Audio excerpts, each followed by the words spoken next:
আরেকবার করে আমি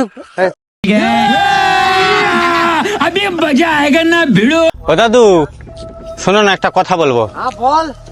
বলছি যে আমাদের ভূত চতুর্দশীর দিন নি, কালী পূজার আগের দিন, এবারে কি হয়েছে, একটা বুড়ি মারা গেছে আমাদের ঘরের পেছনে ঘর। ভূত চতুর্দশীর দিনে এখন বুড়ি মারা গেছে।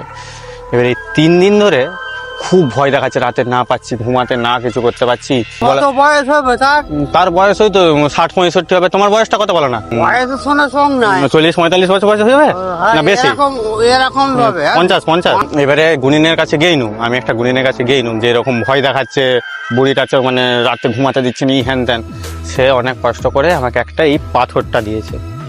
সে এখন বলছে 40-50 কি 50 থেকে 60 বছরের মধ্যে যদি কোনো দাদু বা কাকা পাও, তার মাথায় এটা 3 বার ঘুরে দিতে হবে। সেটাও মন্ত্র করে দিয়েছে। এখন তাহলে ভূতটা যে এরকম ভয় দেখাচ্ছে, এটা কেটে তার ঘরকে চলে যাবে। এখন আমি তোমার মাথায় এটা 3 বার ঘুরাবো? একবার 3 বার ঘুরালে আমার ভূতটা চলে যাবে। আরেকবার করে